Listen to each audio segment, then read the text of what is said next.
বিসমিল্লাহির রহমানির রহিম, পরম করুণাময় দয়ালু আল্লাহর নামে শুরু করছি। আল্লাহ রাব্বুল আলামিন ফার্স্ট কথাটা এইভাবে নাজিল করেছেন, ইকরা বিসমি রাব্বিকাল্লাযী খালাক, পড়ো তোমার রবের নামে যিনি তোমাকে সৃষ্টি করেছেন। তার মানে কোনো কোরআন তেলাওয়াত করতে গেলে শুরুটা করতে হয় কি আল্লাহর নামে, আল্লাহর নামে। সমস্ত কাজ বিসমিল্লাহ দিয়ে শুরু করতে হয়। যেমন রাসূল সাল্লাল্লাহু আলাইহি ওয়াসাল্লাম বলেন, কুল্লু আমরিন যিবালিন লাম ইবদাউ বিসমিল্লাহি ফাওয়া আবতার, যে কাজ করা হয়েছে কিন্তু বিসমিল্লাহ দিয়ে শুরু করা হয় নাই, ওই কাজটা বরকত শূন্য। তার মানে কোনো ব্যক্তি কোনো কাজ করলো, সেই কাজটা বিসমিল্লাহ দিয়ে শুরু করলো না। আল্লাহ রাব্বুল আলামিন, রাসূল সাল্লাল্লাহু আলাইহি ওয়াসাল্লাম বলেন, আল্লাহ রাব্বুল আলামিন ওই কাজের ভিতর থেকে বরকত তুলে নেন, ওই কাজের ভিতরে কোনো বরকত থাকে না। তার মানে বিসমিল্লাহ ছাড়া কাজ হলো বরকত শূন্য কাজ, বরকত শূন্য কাজ। এই জন্য আমরা কোনো কাজ করতে গেলে বিসমিল্লাহির রহমানির রহিম বলে শুরু করব। এই বিসমিল্লাহির রহমানির রহিম এটা কিন্তু শুধু উম্মতে মুহাম্মাদের জন্য না, মানে রাসূল সাল্লাল্লাহু আলাইহি সাল্লাম নবুয়তের পরে যে আমরা এই বিসমিল্লাহির রহমানির রহিম পেয়েছি তা না, আগেও ছিল। যেমন নূহ আলাইহিস সালাতু ওয়াসসালামের সময় বিশাল প্লাবন হলো। প্লাবন হওয়ার পরে ওয়াকাল ইরকাবু ফিহা বিসমিল্লাহি মাজরিহা ওয়া মুরসাহা ইন্না রাব্বি লাগফুরুর রহিম। নূহ আলাইহিস সালাতু ওয়াসসালাম ঈমানদারদেরকে বললেন, তোমরা সব নৌকায় ওঠো। ওয়াকাল ইরকাবু ফিহা, এরপরে বললেন বিসমিল্লাহি মাজরিহা ওয়া মুরসাহা ইন্না রাব্বি লাগফুরুর রহিম, আমার এই নৌকা আল্লাহর নামে চলবে, আল্লাহর নামেই গন্তব্যে পৌঁছে যাবে। সুবহানাল্লাহ, নিশ্চয় আমার রব ক্ষমাশীল এবং দয়ালু। সুবহানাল্লাহ, সুবহানাল্লাহ। তার মানে হযরত নূহ আলাইহিস সালাতু ওয়াসসালাম নৌকা ছেড়েছেন ও বিসমিল্লাহ বলে। নূহ আলাইহিস সালাম নৌকা ছেড়েছেন বিসমিল্লাহ বলে। এরপরে দেখুন পবিত্র কোরআনে সূরা তাওবার শুরুতে বিসমিল্লাহ নাই, আর সূরা নামলের ভিতরে দুইবার বিসমিল্লাহ। সূরা তাওবার শুরুতে বিসমিল্লাহ নাই কেন? এর একাধিক কারণ আছে। কোন তাফসীর কারকের মতে সূরা তাওবাটা তার আগের সূরা আনফালের অংশ, এই কারণে রাসূল সাল্লাল্লাহু আলাইহি ওয়াসাল্লাম ওখানে বিসমিল্লাহ বলতে নিষেধ করেছেন। তবে অধিকাংশের মত হলো বিসমিল্লাহির রহমানির রহিম, এর ভিতরে আল্লাহ রাব্বুল আলামিনের দুইটা সিফাত বর্ণনা করা আছে, রহমান রহিম, দয়ালু দাতা, মানে খুব নম্রভাবে আল্লাহর উত্তম দুটো গুণ এখানে বর্ণনা করা আছে।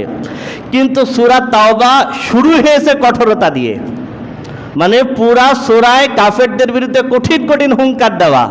তার মানে কথাগুলো খুব ভয়ঙ্কর, কথাগুলো খুব আক্রমণাত্মক।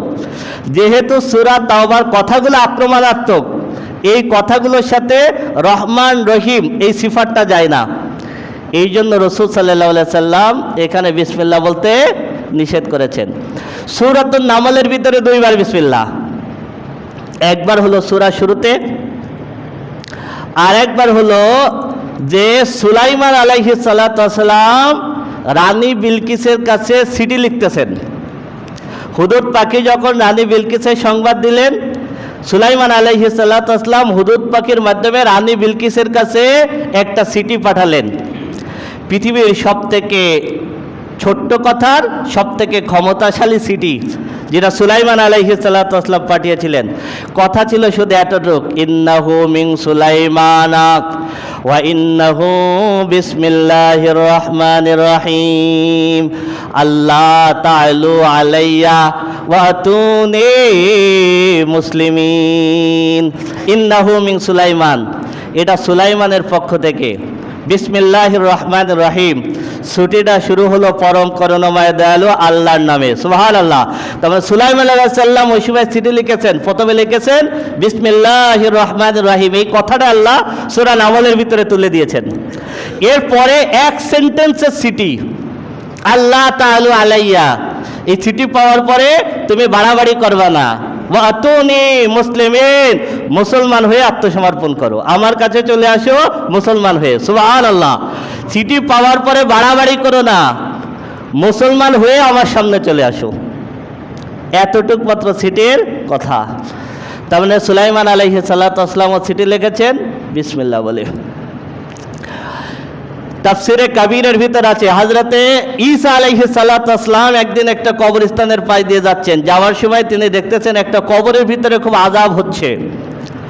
ঈসা আলাইহিস সালাতু ওয়াসসালাম গেলেন, কিছু দূর যাওয়ার পরে উনি কাজ সারলেন, ওযু করলেন, গোসল করলেন, আবার ওই কবরের পাশ দিয়ে যখন আসতেছেন তখন দেখতে পাচ্ছেন যে ওই কবরের আযাব দূর হয়ে গেছে, কবরটা আল্লাহর নূরের আলো আলোকিত হয়ে গেছে।